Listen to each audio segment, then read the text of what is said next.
Tripp Eisen, and I'm here with Erik Fincher. Hello. Guitar tech, expert guitar tech from StaticX back in the day. And not allegedly, actually. Yeah, but we've been filming some of my podcasts. I have a podcast, the Dope on StaticX podcast, coming up very soon, going to debut. But we just thought we'd give a preview here of certain things we've been thinking about. There's been some buzz on the internet about the new StaticX. What's that? Some buzz. Yeah. So Rise of the Machines tour. StaticX is right now currently out on this tour. And there's been some buzz and chatter online about, are they really playing? Are there backing tracks? And, you know, this controversy has been going on now with Motley Crue, with Kiss in the last couple of years, faking it. Backing tracks, whether they're accompaniment. So, you know, why don't you let people know, what did StaticX do? What were StaticX's backing tracks back in the day? Like, what was it made of? Everything that they did, every member you saw on stage, let's just keep it simple. Every member you saw on stage, drums, bass, both guitar players, that's all that there was generating those sounds. Drums, okay, Ken's live drums or Nick's live drums or whoever the drummer, Will Hunt or whoever it was, the drum kit was there, but there was always like the kit, the electronica drum samples, they were always there. As an accompaniment. Basically anything that was not being able to be represented through a band member, which was, you know, electronic heavy evil disco was the theme. So anything that was disco sounding or sampled or looped, however you want to refer to it, that was all on tape always, but there was never any guitars on tape. Right. It was keyboard, keyboard synths, samples. You didn't have a keyboard player. Right. So that's it. But there was no misrepresentation as far as like what you saw is what you got. There was, if a guitar cut out, dude, the guitar cut out. That's the nature of a live gig. Right. Usually. But we're concerned here because there's been some talk about, are they really playing certain things, and certain things have come up. There's been some expose videos out there online, and people have been talking about stuff like, oh yeah, of course they're not playing. This is just some things are just, crazy. But, the question is, it's a technical issue. We know the technical end of it, but it's also a moral issue, whether you're playing the backing tracks or accompanying tracks, or it's like the Rob Zombie thing, dude. Like, everyone knows that there's a huge amount of zombie show that's on tape, but I don't think it's guitars or bass or anything. Like, if you've got somebody on stage that's holding an instrument, there should be just that instrument making that noise. Right, and that's why the Motley Crue thing is a big issue.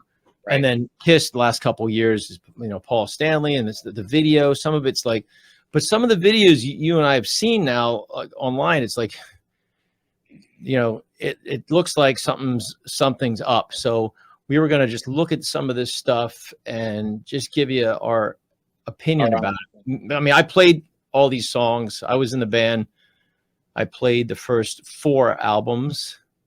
Yeah. And meaning live, I played the material off the first 4 albums live, and you were there straight up through Cult of Static, Cannibal, etc. So, a lot of these guitar parts. So, but there's also some controversy about the vocals. So, yeah. That's a little technical thing, but the vocals, that's obviously there's live vocals going on and live vocal mics, but there's also some. I'm going to say this now, and I don't care. I mean, I'm going to say it because we don't have any video of this as far as I know of, but the opening night of this new tour, the Rise of the Machines, I was shocked, dude. I saw a video that came through from Instagram, and my face fell off because it was Wayne's voice, dude. You heard? Oh, right. I'm telling you, listen, I'm here because I'm an expert on Wayne, right? And his guitar. And every night in my ears, I never did a show without in-ear monitors from the time that we started. You know that. Wayne's vocal and guitar. Wayne's vocal and guitar is what I heard. I could hear it served me well because I could have my back to the stage. I could hear if he broke a string. I could tell by Wayne's voice if he was having a good show or if he was stressed out or something was wrong, and I could usually fix the problem right away, which is why he liked me around.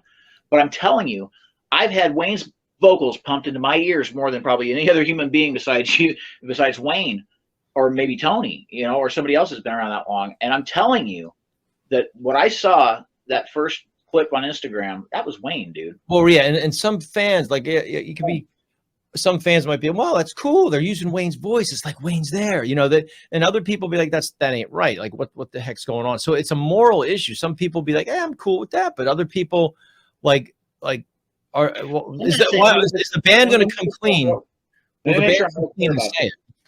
I'm going to be real clear about this.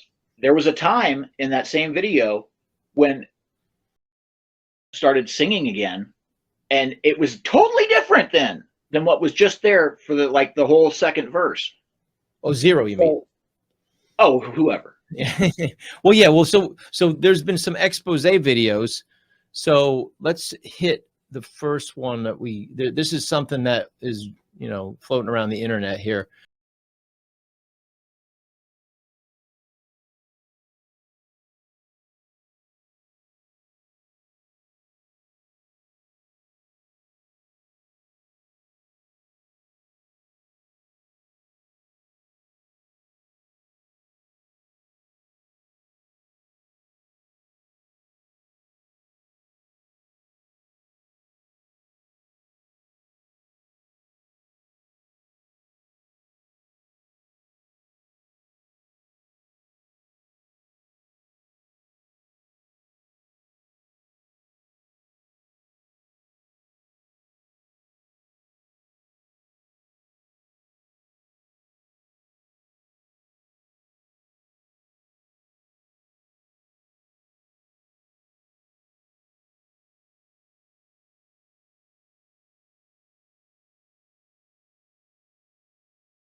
So that's it. That's it right there.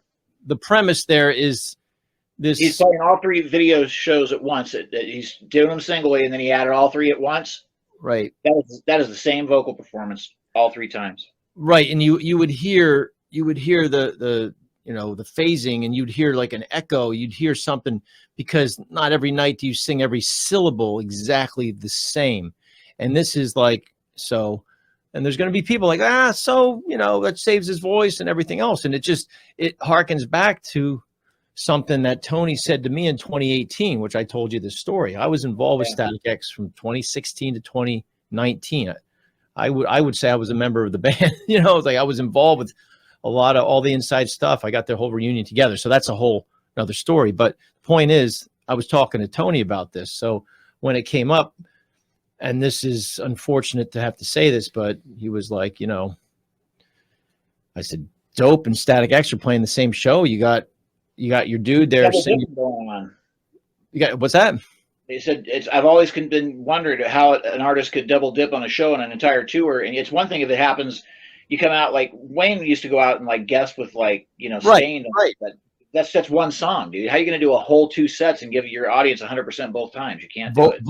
Vocally. I mean, but if you're an experienced vocalist, but so I said this to Tony. So you're going to let our friend here sing a full set with Dope, and then a full set with a mask on with StaticX, and he goes, and I quote, "Oh, you know how much he puts on tape anyway. I'm not worried about it." I'm like, did he just say that? Did he just say that? Because originally it was all about authenticity, integrity, but all of a sudden, that was a concern. So now here we are, and there's stuff going on here. It's a hot topic here, and we're just, it's upsetting because we care about Wayne's legacy. We care about, the fans. Is it about the fans, or is it about? What's interesting about what we just heard was it was three complete different times. 3 different years. 3 different years. And yet all 3 of those vocal performances stacked up identically. Nah, that's on tape, dude. That's right. I'm sorry. That's my professional opinion. Now we come to the guitar, and you and I know the tunings. The tunings are straight up C standard. C standard. Which is 2 full steps down from standard tuning. Right. C standard. C standard.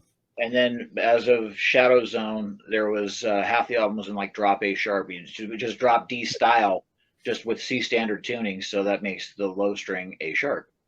Right. So, and we watched the live performances now for a couple years, and we noticed the lead singer Zero is playing in what we believe is drop C, so he can do single finger bar chords to make things simpler on stage, which is what you do. That's a common thing. If you can't play standard tuning, there are things that you cannot play from Wisconsin Death Trip. Period. Right. Yeah, right. But anyway, the point is, like, what's going on here? Is it live guitar? So there's been some buzz about, is it live guitar?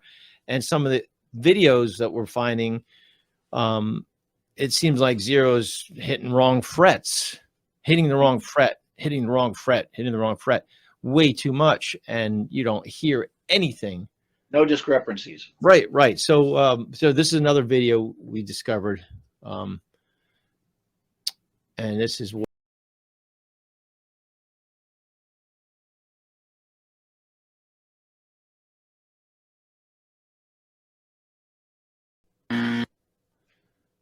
Yeah, I can't see the so yeah, basically Zero is hitting. Now this is drop C versus C standard, but it doesn't matter. The position on the fret of the low E string is the same, whatever you're playing. It's still the same. So Zero's hitting the wrong note, and you don't hear this. You would hear a discordant thing, because I played some live shows last year, and I hit bad chords, and you can hear the bad chords very evidently. If the one of two guitars is hitting the wrong chord, you hear a very disturbing.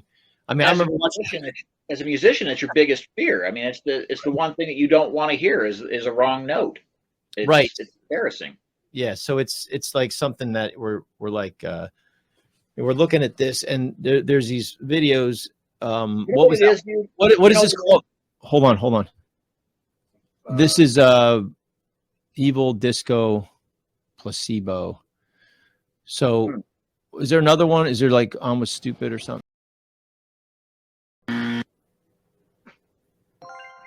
That's hilarious.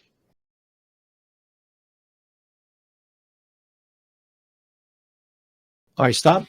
So basically, yeah, he's going to the wrong fret. Instead of the first fret, he's on the second fret. So you would hear a discordant type of note. So, it would come through the whole PA, and it would be pretty bad. Sorry. Yeah, if you're supposed to be on the first fret, was that stupid? Mm-hmm.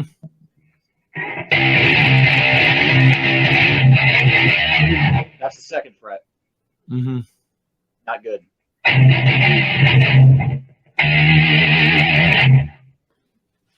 Yeah, so basically, yeah, like why don't we hear? And it seems like there's a lot of videos, and you can go through YouTube and find a lot of stuff on different concerts. But and there's another issue right here when the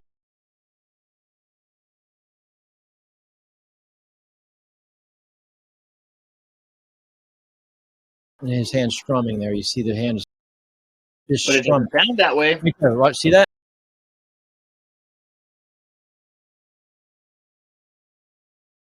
Dude, can you palm mute the gloves on?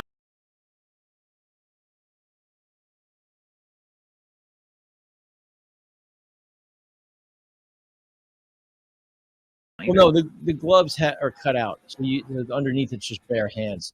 But you can cut the video. Yeah. So basically, we got no palm muting. So it's like that's another issue that's a clue that's definitive, dude. That's a clue that what's that? That's definitive for me. There's no question that this is not. He's not playing what they're touting that he is playing. He's not. Right, and then we have another clue. And if you want you're hearing the correct sound of palm muting, but he's not doing it, then he's not doing it. That's the beginning and the middle and the end of it, right there. Right, you don't hear it. And there's other songs too we could review, like Love Dump and the palm muting. Is there a point? There's no point. But yeah, the point is too that I have also a memory of talking to Edsel during one of the Dope shows. Like after one of the Dope shows, he came up to me and he's like, "How'd you like the show?" It's like, it was awesome, great production and everything else. And this is when we were on great terms. We were good friends at that point. And he was like, "Yeah, did you see when I played guitar there?" He goes, It wasn't. I don't even have an amp on tour. I just have a fake wireless pack. I'm not even playing. It's all pre-recorded. He told me that. So like that's why like for me, the clues of no palm muting, the clues of hitting wrong notes, you don't hear it.